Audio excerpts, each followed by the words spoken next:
Bonjour à tous et bienvenue dans cette nouvelle vidéo sur le logiciel Fusion 360. Donc dans le tutoriel d'aujourd'hui, nous allons voir ensemble comment on peut modifier un STL complexe. Nous avons tous eu ce message d'erreur qui nous dit que notre maillage contient un grand nombre de facettes, ce qui nous empêche de modifier notre fichier. Donc nous allons voir ensemble comment procéder.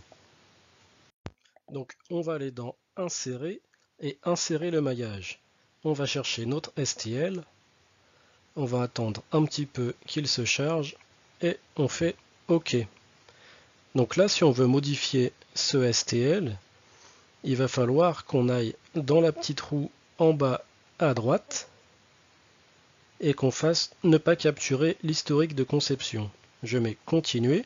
Du coup, on peut faire un clic droit et convertir le maillage vers birep.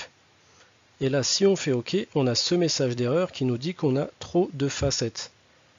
Donc ça, on va le fermer, ne pas enregistrer. On va venir réinsérer notre maillage. OK, on va attendre que ça se charge. OK. Et cette fois-ci, on va faire un clic droit et on va faire modifier. Donc si vous avez un message d'erreur à ce moment-là, il faut que vous alliez dans Préférences, ensuite dans Fonction d'aperçu, et dans Général, il faut cocher Espace de travail de maillage. OK. Donc on recommence, on fait Modifier. Donc là on voit bien sur ce STL que les mailles sont très fines. Donc je vais faire Sélectionner, Fenêtre de sélection, et je vais venir sélectionner tout mon maillage.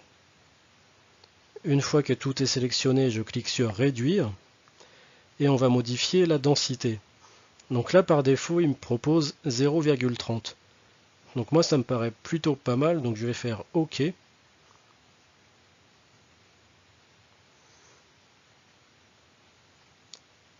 Donc c'est un petit peu long à se modifier.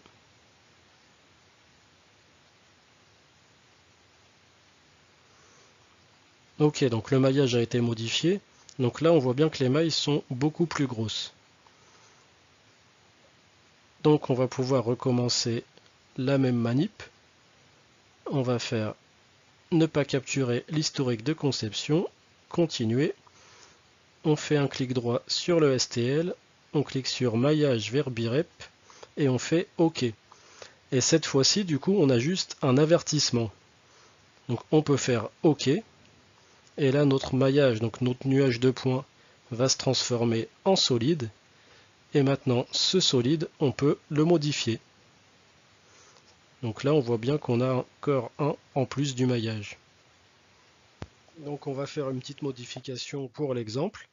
Donc je vais venir créer un plan que je vais décaler par rapport à celui-ci. Et je le décale d'une valeur de moins 17 mm. Sur ce nouveau plan, je vais créer une nouvelle esquisse. Et je vais venir créer une rainure. Et je vais choisir rainure par point de centre. Je place mon premier point, le deuxième, je viens tracer ma nouvelle forme et je fais terminer l'esquisse. Cette forme, je vais l'extruder, donc d'une valeur de 6 mm, et dans Opération, je mets joindre.